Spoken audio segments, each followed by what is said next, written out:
Isang magandang mapagpalang araw muli sa atin lahat mga boss, and welcome back to my YouTube channel. So mga boss, ang video na to ay hindi po about po sa gaping sa ngayon. Bali ang video po na ito ay about sa pinapangarap natin na dream motorbike mula noong nasa ibang bansa pa tayo hanggang sa kahit papano is unti-unti nating nakakamit kung ano yung dream motorbike natin mga boss. Kaya mga boss, tara samahan nyo ako at maglaan kayo ng kahit konting oras sa vlog na to at panoorin hanggang dulo. At ako'y nagpapasalamat sa inyo sa walang sawa nyong pagsubaybay sa mga latest upload ko mga boss. So ang ginawa ko po dito ay pinuntahan ko po ang hipag ko para makiusap at humingi ng tulong sa kanya na kung pwede ay tulungan niya ako para makakuha ng sarili nating motorbike. At hindi naman nagdalawang isip ang hipag ko na tulungan niya tayo, kaya maraming salamat sa hipag ko at napakabait po niya. So ang ginawa po namin, the following day ay nagpunta po kami ng Guanson dito sa May Tayog. So ito nga't nung pinuntahan namin, bali ang kasama ko po dito is ang hipag ko at ang dalawa niyang mga anak. So pagdating natin doon is nilapitan natin yung mga staff nila at nagpa-assist tayo sa kanila about sa gusto nating kunin na motor. So kinuhanan nila tayo ng mga documents at mayroon naman na ako nakareadang documents dahil sa mga araw na gusto ko pa lang siyang maglabas, naghanda na tayo ng mga documents para may anytime meron tayong maipapakita. So bali ang hinanap lang naman nila sa atin na documents is dalawang 2 valid ID na government ID. So naglabas tayo ng SSS ID at nagtanong din naman tayo sa kanila kung pwede yung license na papel pa lang, kasi yung license ko pa lang is papel, wala pa yung card. So bali in-accept naman nila yung license natin na papel pa lang dahil sabi naman nila is okay naman daw yun at wala naman daw problema yun. So bali nag-start na po sila, nakuhanan nila tayo ng information para meron po silang mailagay about dun sa mga application form nila na pwede nating fill upan. So nagantay lang tayo ng mga information na tinatanong nila sa atin at isinusulat na rin naman na nila kung ano yung mga information na yun para makover yung lahat ng form na pwede nilang fill upan para sa atin. Actually hindi naman mga mahirap na information yung kinukuha nila sa atin, kundi mga basic information lang naman yung mga kinukuha nila sa atin. So bali hinahanapan pala nila tayo ng dalawang documents at sinabi naman nila to follow na lang yung dalawang documents na yun, yung barangay clearance at yung sidula. Yung reason kung bakit kailangan natin kumuha ng motor kasi meron mga nagpi-PM sa atin na kung pwede is meet up na lang at hindi nila kayang pumunta dito sa lugar natin.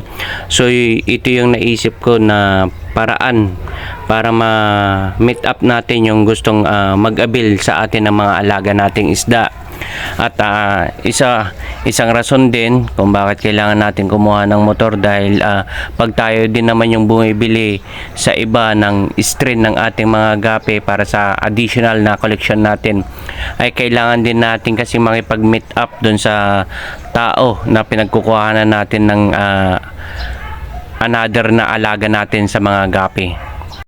So naisip ko na ganon din naman na kukuha tayo ng motor ay ang kukunin na lang natin yung pinaka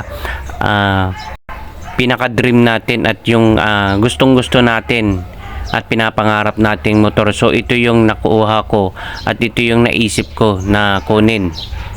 So ayan, after nila tayo makuhanan ng information ay sinunod naman nila ang ate ko na siya naman yung kukuhanan nila ng information at i-interviewin nila para maidagdag doon sa application na kailangan.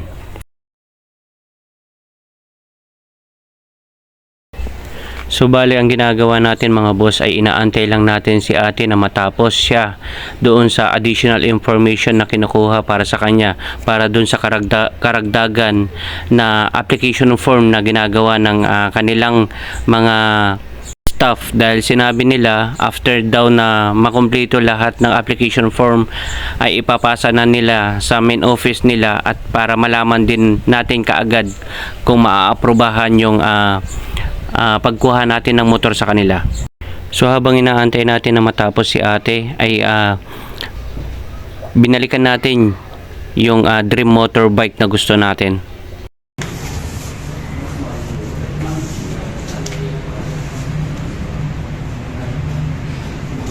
Nag-iwar kayo matinang. Ate na pinapintas. Anya nga ko agay. Mano tikwana? 125-900 155cc. 1.5cc. Ate kumangay ka nga nangingi na magkawin 20. So pa ya. Saka pang racing lang matay ta. Ang mga kaskasero madyagang hindi na pimpidas la dito yun. Wala. Pati purpose na lang magawin na itang ikadji ko. Anti-brake system na lang mo. Di sa tinagpangina. Ay kasi. So ayan, after ng ilang oras na pag-aantay natin para dun sa approval ng ating nilalabas na motor, finally natapos din at naaprubahan tayo sa ating dream motorbike na gusto natin. At ito pinagpipirma na nila tayo at nakaready na rin yung pambabayad natin sa kanila. After natin matapos lahat ng pipirmahan na documents na kinakailangan, ito na at mailalabas na natin finally yung motor. Nagpapasalamat ako sa buong staff ng Yamaha Yumi Guanzon. Maraming salamat sa inyo mga boss, at sa ulitin. Same, ako yung na-excite sa'yo eh. Ha? Astig nga tignan sa'yo eh. Wapo kami takulay na ata, combination na. Kaya nga eh. Try ka na. Sige, try mo na. Diretso agawin tayo na ya. Eh si mama mo atanungin mo. Baka damati gatangan pa iwen ko dagasain. Suka? Patigusan na da suka.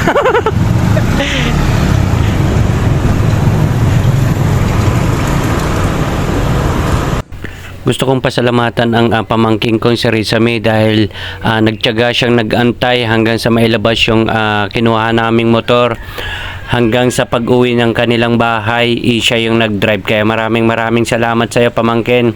So ayan mga boss, maraming salamat po, at hanggang dito na lang po ang aking video at ang aking vlog, at ako'y nagpapasalamat po sa inyo sa walang sawa niyong pagsuporta sa akin at sa pagtangkilik nyo sa aking vlog na to. Maraming salamat po at paalam.